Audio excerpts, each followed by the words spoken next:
senhoras senadoras, queridos amigos e amigas, nessa manhã de sexta-feira, eu venho a essa tribuna, senhor presidente, e a feliz coincidência de Vossa Excelência estar presidindo essa sessão, profundo conhecedor do tema da educação e também do orçamento público. Inclusive, Vossa Excelência faz parte da comissão de orçamento pelo nosso partido. Vem falar em torno de uma polêmica que se gerou no Brasil acerca do chamado corte no orçamento da educação.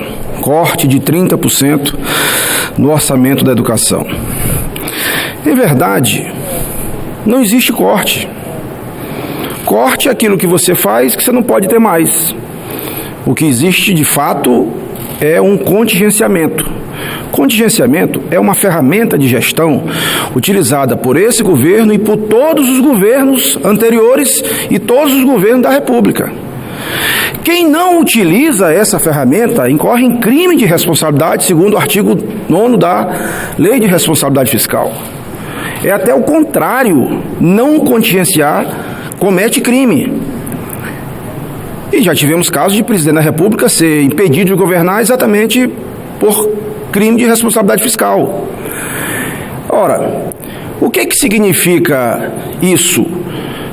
Significa que o orçamento, ele fixa a despesa e estima a receita. A receita, portanto, ela é estimada. E quando você faz uma estimativa da receita, você faz de um ano para o outro. O orçamento é sempre de um ano para o outro. E nessa estimativa da receita, se previu, no orçamento que está em vigor, um crescimento da economia de 2,5%. Sucede que até o presente momento, já estamos perto do meio do ano, o crescimento até agora foi de pífio 1%. Significa que se o governo não contingenciar, o governo vai cometer crime de responsabilidade fiscal. Contingenciar, repito, não é cortar. Contingenciar é adiar uma despesa para fazer depois. Normalmente isso é feito no primeiro semestre de qualquer governo. É impressionante como se faz uma confusão de um assunto, pelo menos para nós, legisladores, que fazemos o orçamento, um assunto muito fácil de ser explicado e de ser entendido. Agora, é impossível explicar para quem não quer entender.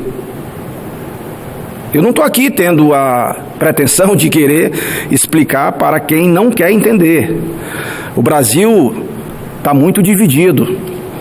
O Brasil, ele, de um tempo para cá, presidente, resolveu adotar a síndrome da avestruz. O nosso partido mesmo, o PSDB, do qual nós nos orgulhamos muito, pela história do partido, pelo compromisso com a nação, pelos quadros que honram a vida nacional, temos problemas? Temos problemas. Quem não os tem? Todos os partidos, todas as famílias, todas as empresas, todas as igrejas. Mas os nossos acertos são muito maiores do que os nossos desacertos. E o nosso partido é um partido de centro, de equilíbrio, que dialoga com a racionalidade.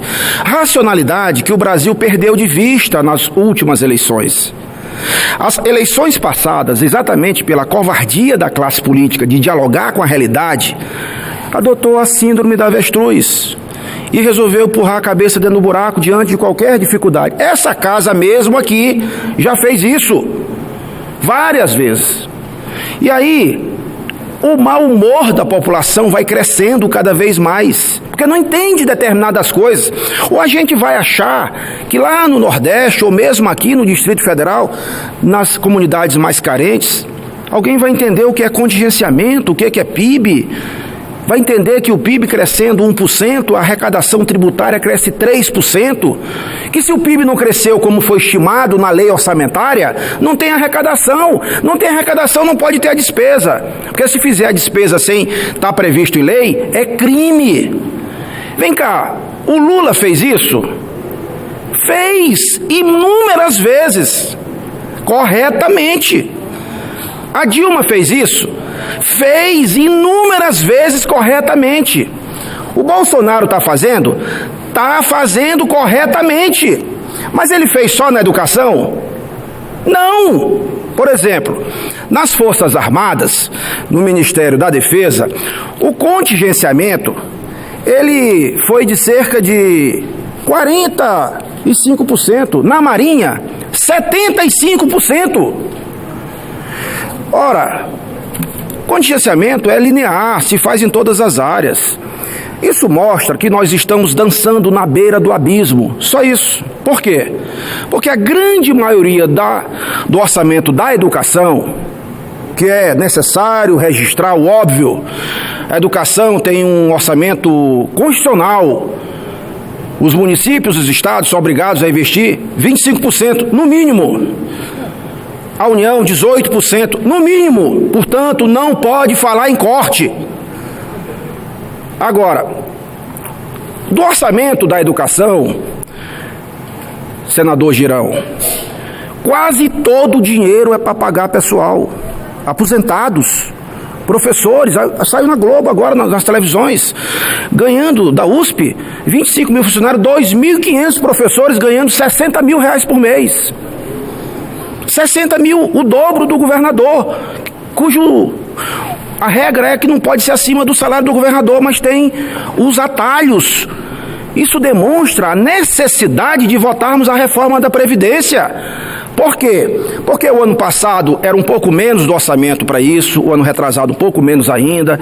Então significa que esse ano é isso, o ano que vem vai ser mais, até não ter mais nenhum centavo para investimento. Nem um centavo para investimento. Aliás, os estados brasileiros, de um modo geral, só fazem investimento com dinheiro de empréstimo. O meu estado, cujo governador agride o presidente da República como se estivesse praticando um ato abominável, ele que se diz filho da universidade, governador da educação, ele cortou também o dinheiro da Universidade Estadual do Maranhão. E ele cortou para botar pior, para botar na comunicação. Mas se ele cortou para contingenciar, obedecendo a regra da qual eu estou falando, ele está certo. Ele está certo. Não está errado. Mas a gente não vê os governadores do PT fazer esse chilique todo, porque tem responsabilidade com o que tem na mão, que é a vida das pessoas, cuidar das pessoas. Mas o comunismo tem uma prática não de cuidar das pessoas, de controlar as pessoas. E é mais fácil controlar quando você raciocina com a barriga. Por isso que o Maranhão, infelizmente, é um estado muito rico, mas de um povo muito pobre. O Maranhão não é pobre. Pelo contrário, ele é empobrecido, injusto e desigual e com muitos pobres. Mas parece que a lógica política perversa, cruel e excludente do Estado, não de hoje, prefere essa manutenção de poder. Mas então, eu, senhor presidente, cumprimento aqui tantos jovens que vêm nos dar a alegria e o privilégio dessa manhã de sexta de nos prestigiar. São do Centro de Ensino Fundamental número 1 de Braslândia, né? De Braslândia? Sejam bem-vindos. Sejam bem-vindos, muito obrigado a presença de todos vocês. Tá? Então, vejam, essa questão da Previdência, eu tenho dito que ela não é necessária, principalmente para os velhinhos, os nossos velhinhos, nossos pais, nossos avós. Bem ou mal, o pouco que tem ainda no orçamento está dando para poder aposentá-los. A reforma da Previdência, ela é necessária para nós não hipotecarmos o futuro dos jovens, das crianças, dessas pessoas que estão aqui na galeria. Porque senão, senador Girão, quando eles forem se aposentar, não terá mais dinheiro. E o PT ensinou uma coisa muito bacana para o Brasil. Talvez o maior legado tenha sido mostrar que dinheiro público também acaba. Que orçamento público só no nome, ele vem das pessoas físicas e jurídicas. Ou seja, se você tem um salário, você paga imposto. Se você tem uma empresa, você paga imposto. Daí nasce o orçamento. Se você não fizer essa coisa corretamente, óbvio, a despesa vai ser maior do que a receita e vai quebrar.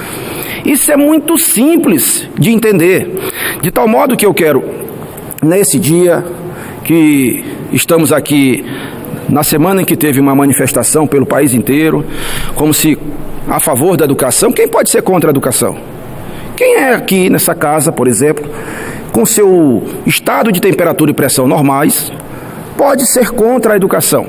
Quem é que não sabe que Coreia do Sul, os Estados Unidos, que Tailândia, Singapura, Hong Kong, alcançaram níveis de vida os melhores do mundo, porque investiram fundamentalmente em 3 coisas: conhecimento, que vai além da educação formal, português e matemática, medido pelo IDEB. Conhecimento envolve ciência e tecnologia, conhecimento tecnológico, inovação tecnológica, coisa que o Brasil não faz. E daí mais uma outra coisa, que é infraestrutura. A produção, ela acompanha a infraestrutura. Não é a infraestrutura que acompanha a produção. O Brasil não investiu em infraestrutura, portos, aeroportos, rodovias, ferrovias, hidrovias, como não investiu em desenvolvimento tecnológico. E aí, o Brasil ficou patinando só no consumo. Ou seja, aparentemente, senhor presidente, tinha sim um desenvolvimento na década de 2002, a década até os governos todos do PT, e eu não tenho absolutamente nada contra ninguém, eu tenho a favor do Brasil porque sou brasileiro, não é a favor do Bolsonaro, não é a favor do governo. Quem me conhece aqui nessa casa desde o começo sabe que eu cheguei aqui pelo PSB, eleito pelo meu estado do Maranhão. A presidenta Dilma foi a presidenta que mais, eu acho, que lutou para poder, não é derrotar o Roberto, elegeu o candidato dela corretamente, que era ministro dela. Ele tinha o apoio da presidente, da governadora e de quase todos os prefeitos do meu estado. E aí, eu cheguei aqui, eu desarmo palanque, nós temos que desarmar palanque. A eleição acabou, desarma palanque. Senão esse país não sai do atoleiro. Há que ter um jejum ideológico nesse país. Senão nós estamos todos quebrados. Ou seja, nós não temos Brasil B, gente. Nós não temos plano B. Ou a gente entende que, pelo menos em algumas questões, o nosso coração tem que ser todos verde e amarelo, ou então nós estamos todos quebrados. Quer dizer, quem que não está vendo que a cada ano, ou a cada quadra de governos, o Brasil vai piorando? Os municípios, os estados e a União. E, consequentemente, a arrecadação tributária cai o serviço público, as empresas vão fechando, quebrando, e ninguém se entende. Ou seja, na eleição a gente já teve uma coisa que é necessário refletir sobre ela. A pessoa não votou a favor desse, votou muito mais contra aquele, e vice-versa. Então foi uma eleição do não, da negativa, da negação à política. E quando você nega a política, que falta a política, só sobra a porrada. Ou seja, a gente tem aqui que buscar um mínimo de convergência. É impressionante a gente ver aqui, um parlamentar às vezes defende com todo o fervor, toda a fúria, uma política praticada pelo presidente Lula ou pela presidente Dilma. A mesma política praticada pelo Bolsonaro não presta. A mesminha não presta. O que é isso? Então, presidente, eu encerro trazendo números de tudo que foi contingenciado no Brasil. Eu não me dei o trabalho de pegar em todos os estados, porque senão a gente estava aqui com um volume grande de papel, mas todos os estados fazem isso. Eu desafio alguém dizer aqui e provar que o governo do PT não fez igualzinho está sendo feito. Desafio alguém dizer. Agora, o que não está sendo feito desse governo é cortar dinheiro, ou melhor, contingenciar dinheiro da educação, e o país mandar para a Venezuela, o país mandar para Angola, mandar para países não democráticos para fazer política, num volume de investimento que passou de 50 bilhões de reais. Ora, isso esse governo não está fazendo, e nem nós aqui estaríamos apoiando se fizesse, né? Pelo contrário, o próprio Bradesco Itaú agora, imagina você, o Bradesco Itaú tentando pegar dinheiro no BNDES, o presidente da República disse não. Negativo. Então, eu tenho assim muito conforto para vir a essa tribuna para fazer esse, não é esclarecimento, porque isso está suficientemente claro, é para fazer essa colocação de que eu entendo, por outro lado, que o governo também erra. Política é ação e comunicação. Política contemporânea é ação e comunicação. A popularidade de um presidente, de um governador, é da obrigação dele. Quando ele não cuida disso, paga mais caro o povo. Michel Temer que o diga, o governo passado. Então, o presidente Bolsonaro, ele foge um pouco da política convencional quando ele deixa de lado essa síndrome da avestruz, e ele é muitas vezes assim positivo demais, né? Ele não é, como diz, politicamente correto em determinadas situações, mas ele tem a legitimidade das urnas. Ele teve quase 60 milhões de votos, como aqui tivemos também todos nós. Mas o ministro que não é eleito não tem. O ministro que é eleito não pode querer imitar o presidente Bolsonaro, porque cria dificuldade para o governo, cria dificuldade para o país. E essa confusão toda nasceu de uma colocação errada do ministro da Educação, que não pode tratar de ideologia. Acabei de dizer, se a gente não tiver um jejum ideológico, acabou, não tem mais nada nesse país. E por fim, presidente, senadores, eu entendo perfeitamente que é natural que essa guerra ideológica, partidária, ela se dê no parlamento, especialmente na Câmara de Vereadores, nas assembleias e na Câmara Federal aqui ao lado. Aqui no Senado pode também se dar, apesar de ser majoritário. Aqui representamos não as pessoas, mas representamos os estados, comunidade da federação. A concha é assim, e ali é assim, porque lá é de baixo para cima, entendeu? Aqui é os estados que a gente representa. E aí, lá você é eleito por regime de cota, de segmento, de setores. E é normal você defender setores, segmento, corporação. Aqui no Senado, tem que defender o coletivo. Imagina você no executivo, do outro lado da avenida. Ninguém pode governar para seu partido ou para sua coligação. Tem que governar para todos. Então não pode ter ideologia. A ideologia tem que ser assim, de resultado. Essa que tem que ser a ideologia, de resultado. E não é isso que acontece. E eu penso que nós do PSDB, nós do Bloco, que fazemos parte, devemos mandar essa mensagem para quem está no governo, de que quem está no governo tem a tarefa de governar, de executar. Aqui é parlamento é parlar, é falar. Lá fala menos e faz mais. Então, essa crise todinha podia estar sendo eliminada ou pequena se tivesse o ministro falado menos e feito mais. Ele acerta muito no conteúdo, que eu cumprimento, mas ele erra na forma em determinados momentos.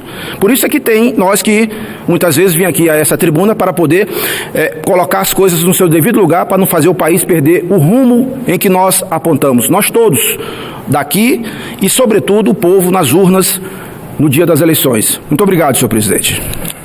Parabenizo Vossa Excelência, que é o nosso grande líder do PSDB, e senador Girão. O senador Roberto Rocha é muito equilibrado. O PSDB tem compromisso com o país, por isso que a gente coloca os interesses do país acima da questão partidária e pessoal. E muitas vezes o que falta aqui realmente é esclarecimento.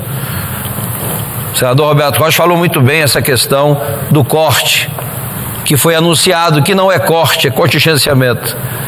E esquece de explicar também que esse contingenciamento não é sobre o orçamento total. Eu disse aqui, o ministro Paulo Guedes, que a despesa discricionária, que foi fruto do contingenciamento, é de 12 bilhões do Ministério como um todo.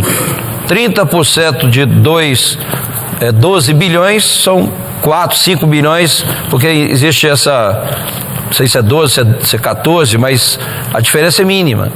Agora, é contingenciamento. Então, quando se faz uma manifestação, como foi feita, mas tem outros aspectos ideológicos na passeata, ele não era educação. Você viu muita gente participando, defendendo outros interesses políticos. Então, o que a gente precisa ter essa responsabilidade é de explicar melhor, não é? Detalhar realmente. Eu disse aqui há pouco, senador Roberto Rocha, nós temos aí a PEC, o PLN 4 na Comissão Mista do Orçamento, e que está prevendo realmente para garantir a questão da regra de ouro, porque senão, como disse Vossa Excelência, o presidente pode estar agindo e sendo responsabilidade por crime, não é, de gestão. 248 bilhões. Os estudos feitos pelo Instituto Fiscal Independente, aqui do Senado, diz que a necessidade é de 100. Então a gente tem que debater os números, matemática, e vamos dar o encaminhamento que for melhor para o país.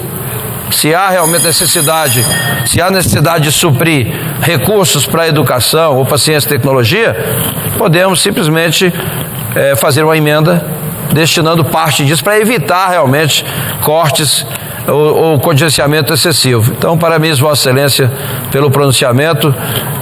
Passo às considerações do senador Girão, para que a gente possa fazer o encerramento da sessão. Muito rápido.